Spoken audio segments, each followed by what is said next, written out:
गेड़ी में सैड बिठा ला तेरे जैसी सुंदरा ने, फिर जैक स्पैरो बनकर डावा डॉलर देख समुद्रा में। कलम बरूद मेरी ठेठ सी बोली हरियाणे ते, दरअसल मैं उठ का कोई जानदा नहीं जब बाजाओ का सर्कल में।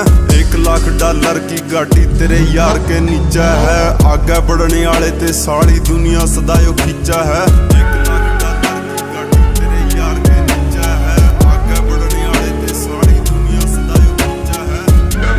वैसे अपने बोलू तो मगर हरियाणा में गाड़ प्यार तो क्या करे, जब छो मारे ना जिप मारा करे गाड़ ना बक्या करे। मारी रीस तू के करेगी हम देसी बालक, देसी बालक गामा के हम, देसी बालक गामा के।